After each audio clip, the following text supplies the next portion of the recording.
Welcome viewer to Channel 7. Today on the dock we have none other than the Embakasi SMP, Dr. Babu Owno. Welcome Dr. Babu Owno. Thank you very much. But they are running, yes. Yes. I running for governorship in Nairobi. That is really, it's not on an upbeat note. Are you running for governorship? I know it's still quite early, Mr. Magati, about the issue of contesting.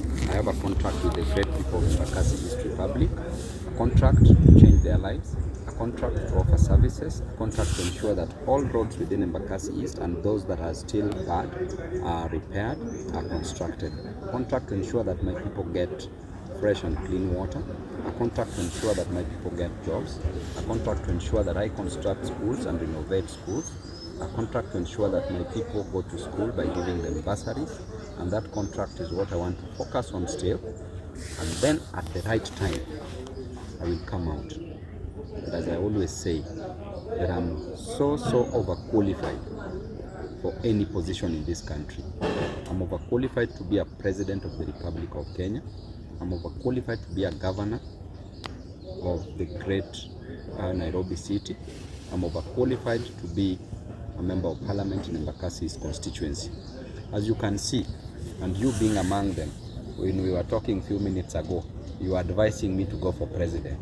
So my supporters are torn in between going for president or governor. As you can clearly see, there's a lot of pressure from my supporters. Some are saying go for president, you're the only person who can beat Ruto easily. Some are saying take the governor. But at the right time, we are going to announce, we are going to tell people what we want, we are going to serve our constituents. At the right time, we will come out clearly. When it comes to Nairobi governor, there is no opponent. All the opponents who are there are unworthy, as you can clearly see. There is no any opponent for that seat. The incumbent, Bure, ako chini sana. Even if he vies against himself, he'll still lose. So we are spoiled for choice. You're saying it's an unworthy opponent. Do you mean it's not offering the right services in the Nairobi County residents? And what the opponent means that these people are not qualified to take that position, to take the position for the governor of Nairobi. And what the opponent is an opponent who cannot serve his constituents. And what the opponent is an opponent who steals, defrauds money meant for services for Nairobians. That is an unworthy opponent. Some opponent has been... Or unworthy opponent is an opponent who graduated in a cyber cafe. Cyber cafe, that is where he printed his degree certificate. So his university is a cyber cafe. But he was not challenged and he was left off the hook. You know why? Because the system wanted him to be the governor. Otherwise, he ought not to have even been a member of the county assembly. He doesn't even qualify to be a member of the Nyumba Kumi. Talk about your humble past, perhaps that dictate where you are heading at the moment. Yeah, I've seen you saying about growing up in your land. Perhaps briefly as we have a conversation on your way forward. You know, Magati, our past determines how our future will be. I'm a product of my past. I was motivated by poverty in Nyalenda slums, and that is why I'm here today. Because I said that in that slum, I would just go back to change the lives of those people who are there. That nobody would wish to stay in a slum, because the life there is so cruel. The life there seems unfair.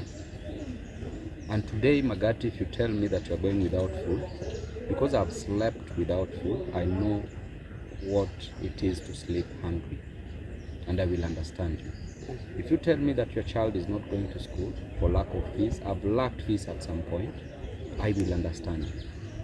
If you tell me that you're sleeping in a prison or in a police cell or you've been arrested, I know what it is to be arrested. I was arrested I used to be arrested from when I was in primary school, when I was selling chana. Even at night to my KCSE biology practicals, I was arrested and I slept in the police cell, only to go the following day, to go late to school to do my exams. So I know what the slum life is, and that is why I take it upon myself as a leader to want to change the lives of those who are in the villages, the lives of those who are in the slums, the lives of the downtrodden, the lives of the forgotten in the society, the lives of the less privileged in the society. Because I'm a product of where they are. And life was so cruel, being sent away for lack of fees. I remember there's a time that we held a fundraiser when I was going to Form 1 at Kisumu Boys High School. The fundraiser only gave us 900 shillings. The guest of honor gave us 200 shillings, but that is what they had. The house was full. Some people were giving us 10 shillings, some 20, some 50. The guest of honor gave us 200, but that is what they had. They wanted their son to be educated, and that is why up to date, when I see a child not going to school, I feel so bad, because I'm a product of education. Were it not for education, I would have never left Kisumu to Nairobi. Were it not for education, I would have never been a student leader. Were it not for education, I would have never been a member of parliament. Were it not for education, we would not be talking today here. So I know that through that education will help the mamambogas, the boda boda riders, will help the baba wa mjengo. Our fathers do very odd jobs, our mothers do odd jobs, just to raise their kids. But I know that one day God will uplift them. They do it with an intention. They sell mboga, some ride boda boda, some go from mjengo, some do very odd jobs, with an intention to pay fees for their kids, with an intention to buy food, to pay rent, and to pay for other bills. But I know that one day God will uplift them. That definitely paints a gloomy start in life. My life was such a sorrowful life, traumatizing, because that time when police came to our home, they used to beat people. You see your mom being beaten. So you grow up a messed up person psychologically. But again, I say that because of that past, I would use it to determine my future. A story is told of a father who used to be a drunkard. He had two boys. One boy turned out to be a doctor, another one turned out to be a drunkard. When the boys were interviewed, they were asked, what happened? They said, it is what I saw. The drunkard saw his dad drinking, then said, to be a man, you must drink like my father. He became a drunkard. The doctor saw his dad drinking. He said, I will never follow this path, and I will work hard in life. And he became a doctor. It is what we all see. I saw poverty, I saw a cruel life, I saw an unfair life, but I said I want to work hard. And I worked hard to ensure that I don't be in the same state that I was in. Perhaps I think... And there are those in the slums that also see poverty and they say this is how we should live. Don't be comfortable. Comfort is the great enemy to success. Yes. We come to a national conversation. You are a Genz yourself. You have seen violent protests agitating for change. Perhaps what's your take on this? Article 37 of the Kenyan Constitution is so clear, and the Constitution of Kenya is supreme, and it states clearly that every Kenyan citizen has a right to peaceably demonstrate, picket, or protest, and to present petitions. Article 37 is supreme, and it allows. There is no any other law, there is no any other person bigger than the Constitution of the Kenya, of the country of Kenya, which is the apex of the law. So we are allowed to demonstrate. Protests will only turn violent the moment the police starts rioting, the moment the police starts firing tear gas. That is where now you get vuta ni kuvute. But otherwise, any person who goes to the streets knows what is taking them to the streets. There is no harm, there is no problem if a person goes to the street to express his or her grievances. The problems of overtaxation in the country is a genuine problem. The problem of high cost of living is a genuine problem. The problem of unemployment is a genuine problem. The problem of high cost of education is a genuine problem. The problem of corruption is a genuine problem. If Kenyans express these grievances in the streets, what's wrong with them? You don't need to kill them. You need to deal with the reason why they are going to the streets. How can you perhaps, there's been a thuggery, people breaking into hospitals, perhaps, don't you think perhaps it's not peaceful process? Magati, you know what has been happening. You saw the other day the governor hired thugs, goons, to go and beat innocent Kenyans who were demonstrating peacefully. And you saw the thugs themselves confessing. There's one who was almost being killed. He was asked, who sent you? When he was nearing death, he said that he was sent by the governor of Nairobi, Sakaja. Clearly. You saw when they were passing close to City Hall, what they were saying. The governor himself promised people that they will meet him if they go for protest. You saw that. He talked about it. I think in Wasingishu, Trans Nzoia County. He talked about it. What does that tell you about the kind of leadership that we have? We need a nation where people can express their grievances freely. We don't need to agree all the time. Even God himself is aware. And he tells you that, my people, come, let us sit down, let us talk, let us agree. Which means that God understands that there can be disagreements. And he wants us to sit down and let us talk. But a situation where if you want to talk to the leadership of this country, they want to punish you. Why should you be punished just because you have a problem? Why should you be punished just because you don't have a job? Why should you be punished just because you are looking for school fees? Why should you be punished just because there is high cost of living? Does it grieve you that the same protesters are also facing terrorism charges in court? That is even worse.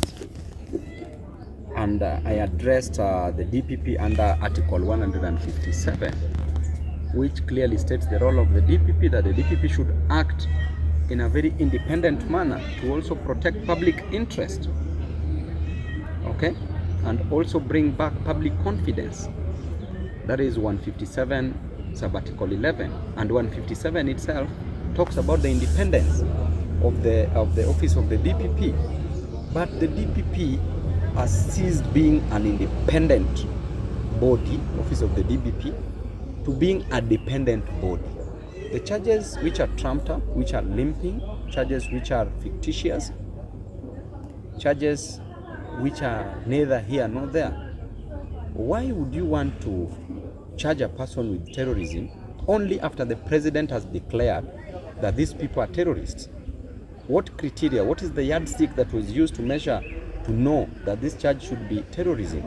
Why would you charge Kenyans with terrorism after the president has pronounced himself, which means that you are dependent on the executive, not independent as the office of the DPP? And we are doing more harm than gain to our nation if you are saying that Kenyans are terrorists. So this is a country full of terrorists. Why would the West come to our country? Why would tourists come to a country that is full of terrorists?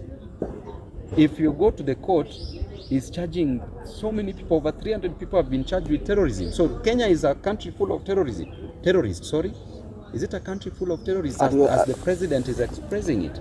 We should not punish people just for expressing their grievances. The president himself said that he needed a strong opposition.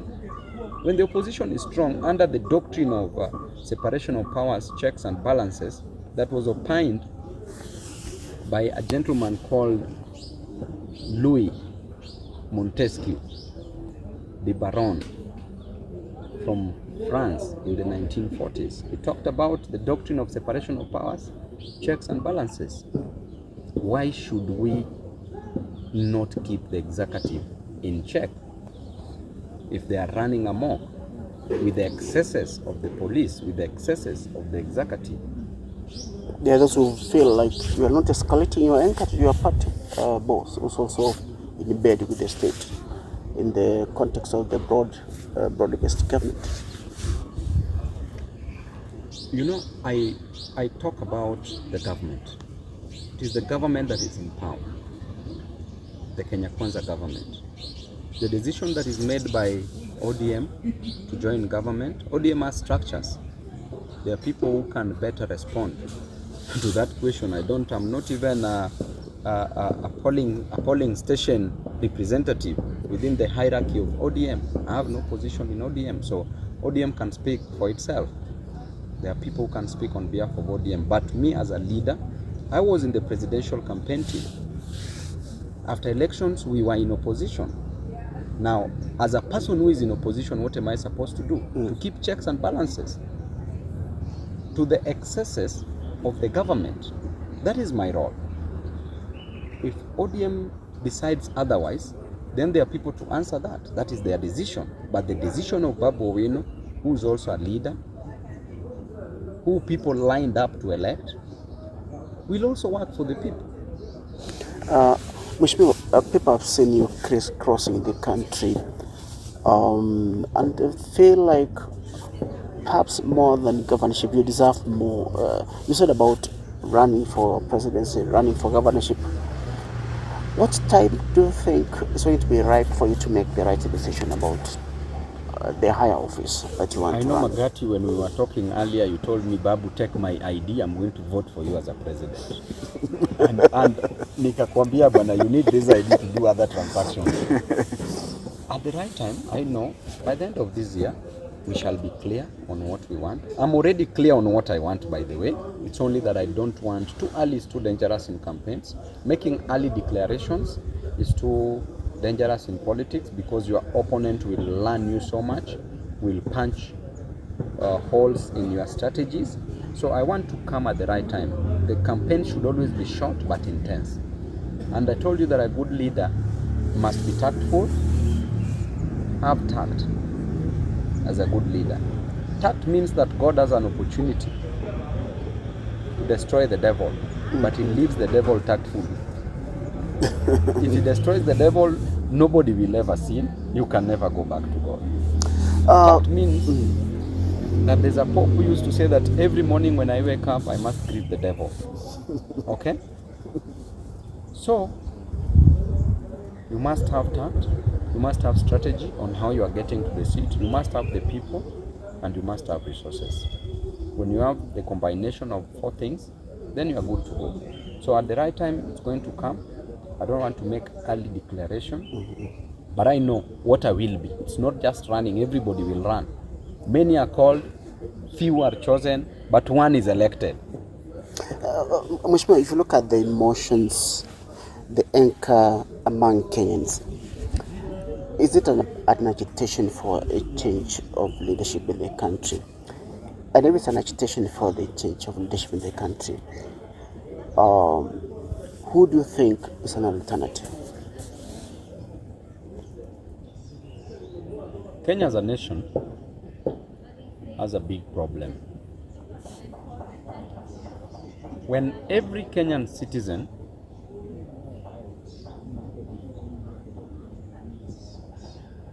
presents him or herself on the voting day to cast a vote, that Kenyan is voting not for fun, not for jokes. That Kenyan is going to vote for services, for a change, for a better living, for a better life. If that Kenyan, the contract that is entering between him and the politician and the leader that they're electing, if that contract is frustrated or infringed on, then that Kenyan will want to sign a new contract with another person. The contract is normally oral, where a leader promises what to do. Then if he or she does not meet the expectation, then that leader is always voted out. That is what is happening in Kenya at the moment, because there's a vote of no confidence in so many leaders, from the presidency to MCA, so many leaders. And in 2027, I know Kenyans are going to renew so many contracts, are going to sign new contracts. But there are those leaders whose contracts will also be renewed, depending on what they did during their term of service. As things are, Kenyans are saddened by what is happening in the country. There's a lot of frustrations. You know of so many people with children that they've educated from primary school to university, but there are no jobs. You know of so many people that wake up in the morning in the village just to go and dig for people's shambas, to be paid 50, 100 shillings in a day. So many Kenyans are selling mboga. So many Kenyans are riding boda bodas. So many Kenyans are going from Jengo. So many Kenyans are going for Juakali. The cost of living is high. They can't meet all this. There are no jobs. And these leaders, when they were contesting, they promised these jobs. They promised the jobs. Kenyans are not seeing any changes. They promised proper infrastructure. There are no changes being seen. They promised better health facilities, not being seen. They promised better education and cheap education, not being seen. You as a Kenyan, what will you do? The best thing is to go there and cast your vote to a person that you think can change your life. You are of the view that we begin on a clean slate. We can demolish everything and start afresh. It is not too late. We would rather spend 1 year, 2 years to demolish everything and build 50, 100 years ahead for even our children and the generation to come, rather than spending 50 years thinking that everything is okay and destroying those 50 years only to destroy a further 100 years to come. Let's come to some of the names that have been floated, perhaps that may possibly vie for presidency. Among them is Dr. Matiang'i. I remember asking your party boss about Matiang'i, his bid for presidency. And he told me Matiang'i should perhaps wait a bit. He cannot run on the presidency just being backed by a small community. Kind of he wished it away that what's your view? Perhaps may not be having a party position on this. What's your view? Perhaps those people feel like Matiang'i is coming and boards at a pro change. I think Kenyans should be treated equally. There should be nothing like a small community or a big community. Every Kenyan deserves a right to contest for any position in this country. So there's nothing, that small community is what makes the bigger nation. It's what makes a nation. Without them, there is no Kenya as a nation. Kenya as a nation is with the inclusion of all the communities, even those that people think are the least people in the community. We should not discriminate based on communities. We should judge a person by the content of their characters, by what they can deliver, by the service delivery. My only prayer is that the opposition should be united and bring one person that is going to face the government of the day. That is the only important thing that they should do. But I saw that, I read somewhere that they are working on that. So there should be a united opposition. Produce one strong candidate. And even me, I'm here. The juice is what they squeeze. I'm a victim to You said you have the credentials to run. Tell me what I don't have. Tell me what I don't have, my dad. As we near to wind up this conversation, do you think at the moment that you have what it takes to change Nairobi when others have failed already? That means if you decide to vie for that seat. You know, Nairobi needs a leader, not a dealer. A leader who will take our children to school. A leader who will provide jobs. A leader who will construct roads. A leader who will work on the drainages and roads.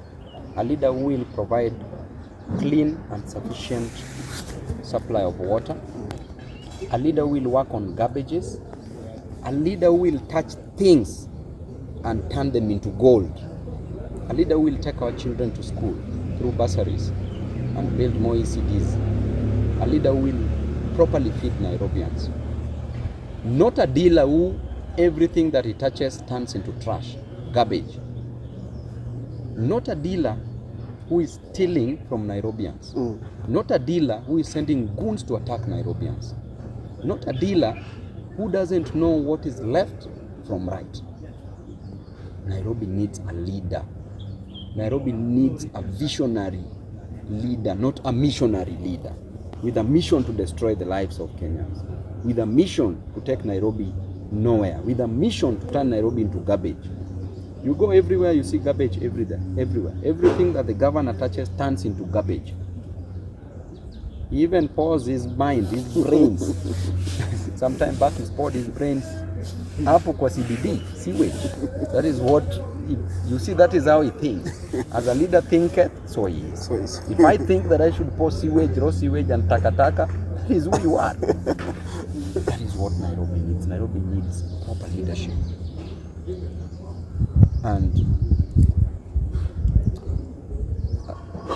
it really pains me when you are elected against all odds, then you throw that opportunity in a hole. It pains me because a Nairobi governor should move from Nairobi gubernatorial seat to a president. That's true. But you're a Nairobi governor who's destroying the lives of Nairobians. You're moving from governor to nobody. Most devolved units are sinking under the weight of corruption. Are you of the view perhaps the Senate is not doing much to oversight them, to oversight the expenditure and their performance in general? To be honest, I'm disappointed at the Senate. To be honest, I will speak my mind, it doesn't matter. But so many of these governors should be going home. I'm disappointed at majority of MCAs because themselves, up to now, not even the bursary for Nairobians are out. The bursaries that are supposed to be given to our kids are not out. They are quiet. Money is stolen in different counties. MCs are quiet. They should impeach these governors. If you go to the Senate, senators are bringing them back just because they are being given some little money here and there. I'm disappointed at the Senate. I'm equally disappointed at the county assemblies. Why can't people be principled for once? Thank you, Mheshimiwa. Perhaps your last take as we wind up this interview. Perhaps the viewer is facing what can you tell the viewer perhaps at the moment as we wind up this interview? Thank you very much, Kenyans. I'm your favorite son, Babu, favorite brother, Babu, favorite friend, Babu. And I want to tell you, Kenyans, that we have a journey that we should go together. A journey that will lead us to the city of victory. A journey that needs God. That we must put God for us to achieve anything that we want in life. And this journey, no matter how difficult it may be, no matter how hard it may be, no matter how thorny it may be, we also know that it will not be a bed of roses. But I believe that if we unite, if we go together in this journey, we will make it. Never lose hope. Let us keep on fighting. The only useless person in the world is a dead person. So long as you are still living, we thank God. Just by the fact that you have that health, we thank God. And I believe that you can be anything from who you are. I believe that you can make it. Let us keep hope alive and let us fight on. For I believe that change is coming and change must come. The change is you and me. Let us make a decision, a bold decision, a wise decision to ensure that we set this country ahead and to ensure that we achieve the best for every Kenyan citizen. Thank you and God bless you. Thank you, Mheshimiwa. Thank you, viewer, for being with us. Today we had the Mbaka's SMP, Babu Owno. There is more he could have spoken, but that's far that we could capture today for you. Thank you, Mheshimiwa, for honoring this interview. Thank you so much. Yes.